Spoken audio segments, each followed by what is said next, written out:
चार 40-43 मान महल्ला पंजवा। सिमरत नाम हृदय सुख पाया, कर कृपा भक्ति प्रगटाया, संत संग मिल हर हर जपिया, बिनते अलग रोगा जियो। कहते परमात्मा का नाम ही सुख देने वाला है।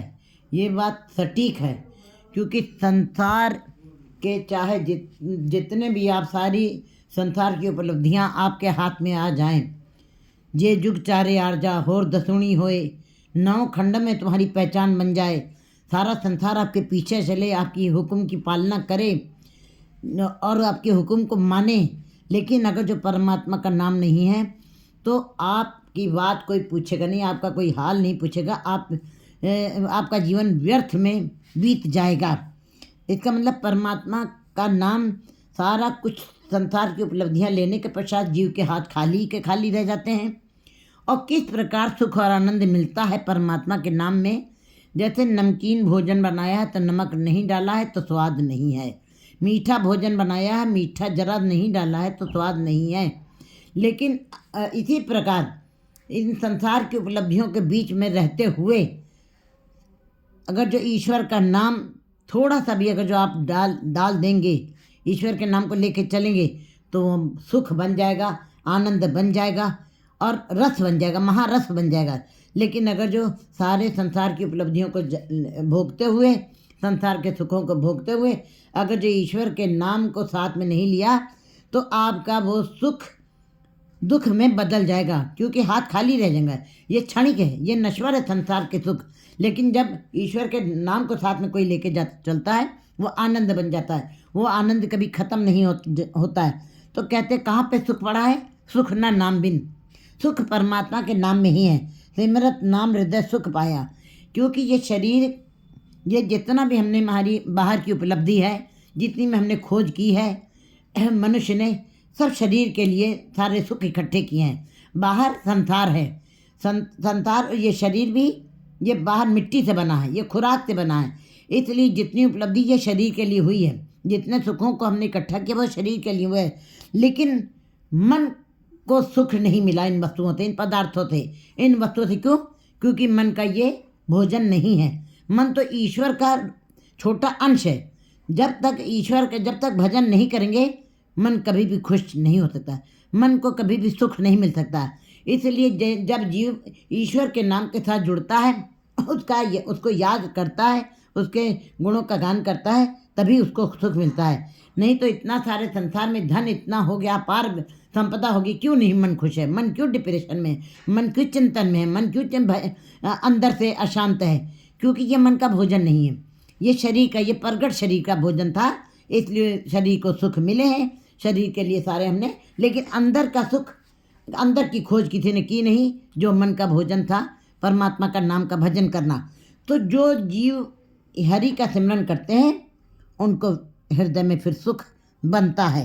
कर कृपा भक्ति प्रगटाया, परमात्मा जब किसी के ऊपर कृपा करता है, तब भक्ति उनके अंदर प्रकट होती है, उनके अंदर नाम प्रकट होता है। तो भगत कैसे बन गए?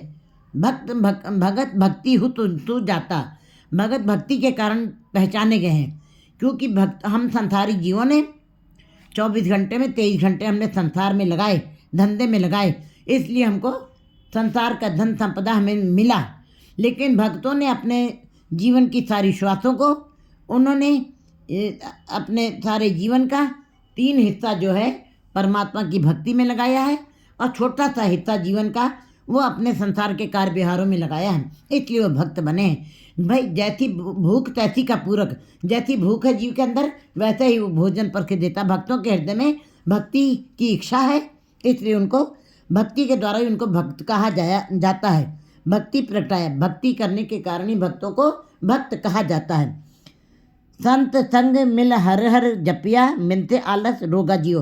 दो संतों के संग मिल करके, गुरु के साथ मिल करके हरि का नाम जपते हैं, सिमरन करते हैं, सत्संगत में आकर के नाम जपते हैं, उस ईश्वर के नाम के साथ जुड़ते हैं, बिनते आलस रोगा जियो। उनके अंदर से आलस, रोग, सारे विकार खत्म हो जाते हैं। कहते हैं, गुरु जी बता रहे हैं कि आलस छीज गया सब तंते, आलस तुम्हारे अंदर से कैसे खत्म हो गया हे जीव? आलस छीज गया सब तनते, कौन अनुग्रह पे हो रही, कौन सी कृपा होगी परमात्मा की तुम्हारे ऊपर कि तुम्हारे अंदर से आलस से खत्म हो गया? क्योंकि आलस हर एक के अंदर है, खास करके परमात्मा का नाम जपते हुए जीव को बड़ा आलस आता है, कभी भी उसकी तरफ वो मुड़ना नहीं चाहता है। बाकी सारे संसार के कार्य व्यवहार धंधे करने में उसको आलस नहीं आता है, लेकिन ईश्वर के नाम जपते हो। गुरु जी बता रहे कौन सी कृपा होगी तुम्हारे ऊपर कि तुम्हारे अंदर से आलस खत्म हो गया। आलस एक अपने में दरिद्रता है, दरिद्रता है, जिसके अंदर आलस है वो दरिद्र होते हैं, वो कोई काम को सफलतापूर्वक नहीं कर पाते हैं। तो ये जब उसकी कृपा होती, गुरु जी बता रहे हैं कि संत संग मिल हर जपया बिनते आलग रोगा जियो। कहते हैं जो सत्संग में आकर के हरि हरि का जाप जपते हैं, उनके अंदर से विकारों का था काम क्रोध लोभ मोह अहंकार आदि रोग, अनंत रोग हैं, अनंत तरीके के रोग हैं शरीर के अंदर, तो वो सारे परमात्मा खत्म कर देता है। और आलस्य ही मनुष्याणाम शरीरस्थो महान रिपु, आलस्य जो शरीर का सबसे बड़ा शत्रु है। जो आलसी होते हैं वो कुछ नहीं कर पाते हैं, आलसी होते वो अपने कार्यों में सफल भी नहीं हो पाते हैं। नाम जपना तो बड़ी दूर की बात है, वो संसारिक कार्यों में भी सफल नहीं हो पाते हैं। सारे रोग दूर हो जाते हैं, आलस दूर हो जाता है जो ईश्वर के नाम को जपता है। जाके ग्रह नवनिधि हर पाई तिस मिलिया जिस पूरब कमाई, जिसके ग्रह में परमात्मा जाके ग्रह नवनिधि हर भाई, कहते हैं हरि के ग्रह में नवनिधियों का भंडार भरा हुआ है। तिस मिलिया जिस पूरब कमाई, लेकिन मिलेगा उसी को परा पूर्वला अंकुर जाग्या तब राम नाम मन लग गया। ये तीनों जन्मों के फल होते हैं। पिछले जन्म में भी आपने जैसा बीज बोया था, अगला जन्म आपको वैसा ही मिलता है। इस जन्म में भी हम जैसा कार्य व्यवहार कर रहे हैं, अगला जन्म वैसा ही मिलना है। इसीलिए भक्त जन संत जन त्रिकालदर्शी बन जाते हैं, उनको महसूस हो जाता है कि हमारा इसका मतलब गुरु जी बता रहे हैं कि जाके ग्रह नवनिधर भाई तैसे मिलिया जिस पूरब कमाई, ये नाम नवनिधियों का खजाना उसी को मिलेगा जिसके पूर्व जन्म के लेख लिखे होंगे परमात्मा, क्योंकि अंकुर है ये। जब बीज बोया है आज तो 5-6 साल के बाद पेड़ उगेगा, लेकिन परमात्मा के नाम का बीज पिछले जन्म में भी बोया था। जब कहते परा पूर्वला अंकुर जा गया। ये जो हमारी सत्संगत हो रही, जो हम बैठ रहे हैं या रोज़ जो गुरुद्वारे जा रहे हैं, रोज़ जो नाम के साथ जुड़ रहे हैं लोग, जो संत भगत बन रहे हैं, उनका ये परा पूर्वला अंकुर, ये पिछले जन्म में बीज बोया हुआ था जो आज अंकुर बन के फूटा है। तब राम नाम मन लगे, तब इस जन्म में भी राम नाम में मन लगा हुआ है। तो गुरु जी बताते थे मिला जिस पूर्व कमाई, ये पूर्व जन्म की कमाई थी जिससे जीव को ये 18 सिद्धियों नवनिधियों का खजाना परमात्मा के दर से प्राप्त हुआ। सभी को प्राप्त नहीं होता है। ज्ञान ध्यान पूर्ण परमेश्वर प्रभु सबना गल्ला जोगा जियो। जितना भी संसार में ज्ञान ध्यान, जितने भी हम कहते हैं हम विद्वान हैं, हम पढ़े लिखे, हम बड़े ब्रीन हैं, हम बड़े विवेकी हैं, हम भक्त हैं और हम ज्ञानी हैं, लेकिन गुरु जी बता रहे ज्ञान ध्यान पूर्ण परमेश्वर, परमात्मा ही ज्ञान है, परमात्मा ही ध्यान है, परमात्मा ही पूर्ण परमेश्वर है, परमात्मा का नाम ही ज्ञान है, परमात्मा का नाम ही ध्यान है। सब जो नाम जप रहा है वो ज्ञान ध्यान पूर्ण परमेश्वर प्रभु सबना गल्ला जोगा जियो। परमात्मा सब बातों में समर्थ है, हर बातों में की समर्था उसके अंदर है। वो ऐसा कोई कार्य नहीं जो कर नहीं सकता।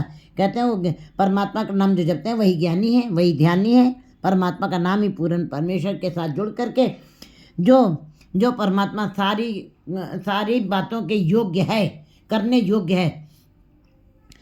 खिन्न में था पुथापन हरा, वो एक क्षण में उत्पत्त परलो शब्द हुए। कहते एक क्षण में वो उत्पत्त करता है, एक क्षण में वो परलय कर देता है। कहते हैं ये तो उसकी अपनी मर्जी है। खिन्न में था पुथापना, एक क्षण में वो सृष्टि बनाता, जैसे 52 पत्तों की बाजी, खेल बटता है, 52 पत्ते एक हाथ में है, बट गए 13-13 हो जाते हैं, उसके बाद फिर खेल खत्म हुआ, फिर 52 पत्ते इकट्ठे हो गए। इसी प्रकार संसार जो सपना अरपेखना ऐसे जग को जान, ये सपना, ये परमात्मा ने इस संसार को सपने जैसा भी कुछ क्षणिक बनाया है। जो सपना अरपेखना, ये तमाशा बनाया है, ये कोई मुद्दा नहीं बनाया है। कहते हैं ये तमाशा है, थोड़ी देर के लिए तमाशा, बाजीगर जो बाजी पाई नाना पेख कर दिखलाई। कहते हैं जैसे बाजीगर आता है, निको वेशों को बदलता है और अपने खेलों को दिखाता है, और अंत में स्वांग उतार पसरो पसारा तरे के ओंकारा, उसने अपने स्वांग उतारा, वही एक साधारण व्यक्ति निकलता है। इसी प्रकार परमात्मा ने जब वो अपनी सृष्टि फैला देता है तो उसका सरगुण रूप फैल जाता है। जैसे उसके स्वांग ये स्वांग है जो सरगुण रूप है उसका, ये समुद्र, ये सागर, ये तारे, ये तन आकाश, ये पाताल, ये धरती, ये जितना भी ये उसका स्वांग रचा हुआ है। कहते हैं ये जैसे ही उसके हुक्म होता है, उसकी अपनी मर्जी होती है, वो इस स्वांग को उतार देता, तब एक ओंकारा, तब फिर उसका निर्गुण रूप अपने आप में रह जाता है। निर्गुण सरगुण दोनों उसके रूप ही हैं। खिन में था पुथापन, एक क्षण में वो उत्पत्ति करता है, एक क्षण में वो परलय कर देता है। आप एकांति आप पसारा, वो आप ही एक हो जाता है और आप ही विस्तृत हो जाता है, फैलाव में आ जाता है। ये उसका अपना हुक्म है, अपनी मर्यादा, अपनी मौज है। जब उसका जैसा कहते हैं जो कुछ करना सो कर रहा, वो किसी से पूछ के कुछ नहीं करता है, वो अपने मन से ही अपनी मौज में आके करता है। लेप नहीं जग जीवन दाते, दर्शन डिठे लहन विजोगा जियो। उसके ऊपर कोई लेप नहीं है, वो बिल्कुल एकदम खरा है, एकदम शुद्ध है। वो उसके ऊपर मुलम्मा पाज नहीं है, उसके ऊपर कोई संशय नहीं किया जा सकता है, उसके ऊपर कोई भ्रम नहीं है। लेप नहीं जग जीवन दाते, उसके ऊपर किसी प्रकार का वो निर्लेप है, वो निर्लेप है। किस प्रकार, जैसे शीशे में कुछ है नहीं, जब आप खड़े होते हैं तो आपको वो अपनी सूरत दिखाई देती है। इसी प्रकार परमात्मा निर्लेप है सब जगह मुहुप मध्य जो बास वस्त है, मुकुर माँ जैसे छाई। इसी प्रकार वो निर्लेप है, निर्लेप है। लेप नहीं जगजीवन दाते, दर्शन डिठे लहन विजोगा जियो। जो उसके जिनको उनके दर्शन हो जाते हैं और जिनको उनके दर्शन हो जाते हैं, जिन्होंने उनके दर्शन किए हैं, उनके सारे दुख तकलीफ विजोग शोक विजोग, एक रोग होता है, शारीरिक रोग होते हैं, वो 2-4 रोग ही होते हैं। लेकिन विजोग माने कहते शोक, जो चिंताएं हैं दिमाग के अंदर, चिंताएं तो इतनी चिंता थी जिसे सबको इतनी चिंता है कि दिमाग पूरा चिंताओं से भरा पड़ा हुआ है।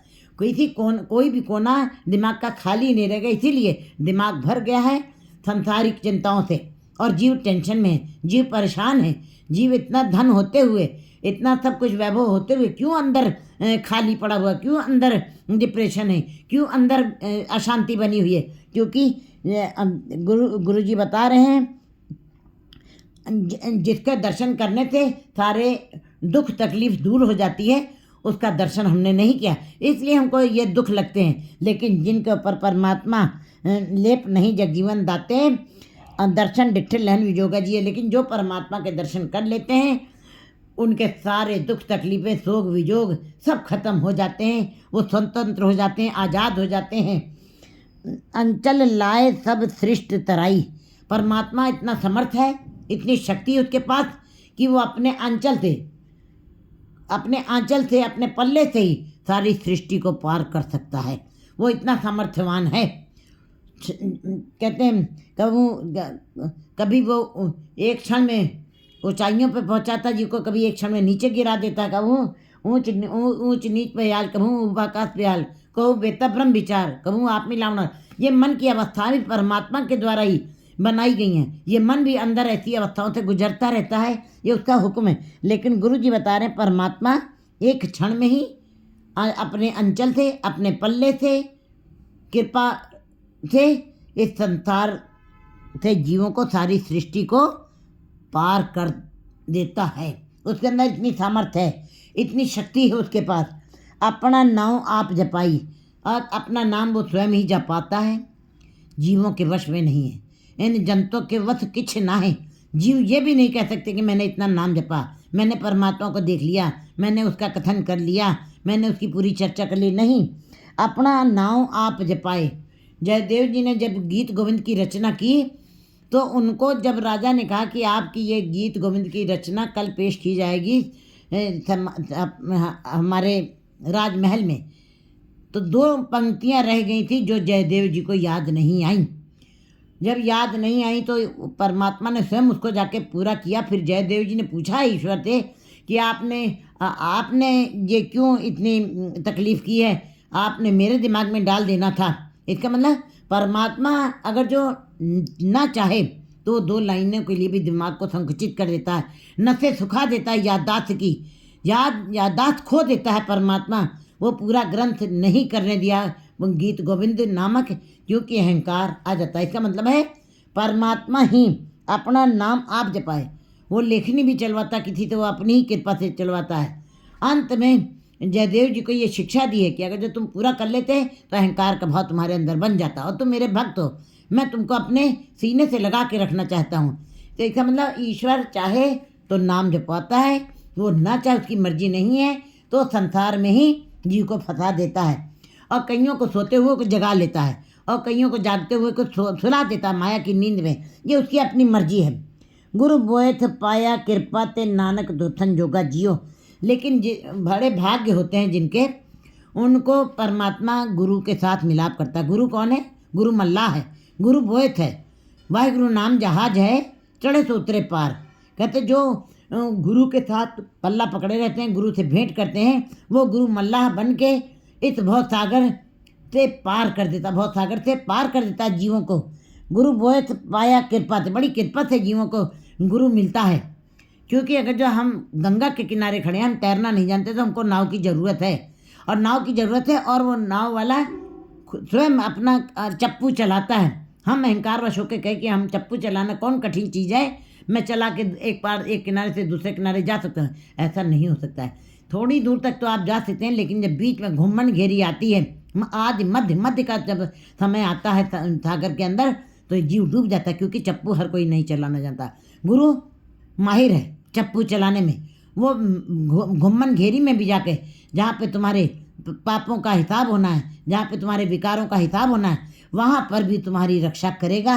वो मल्लाह है, वाहिगुरु के जहाज में बैठे हुए। वाहिगुरु नाम जहाज है, चढ़े तो उतरे पार। गुरु रूप जहाज है, गुरु शब्द रूप जहाज है, जिसके साथ जीव जो है इस बहुत सागर से पार कर देता है। गुरु नानक तुरथन जोगा जी। लेकिन जिनके धुर से संजोग बने हुए, परमात्मा ने धुर दरगाह से जिनकी ये रेखाएं खींची हैं, शुभ रेखाएं खींची हैं, वही इस बहुत सागर से पार होंगे। बाकी सब इस संसार से, कहते हैं पंकज मोह पग नहीं चाले, हम देखते डूब यले।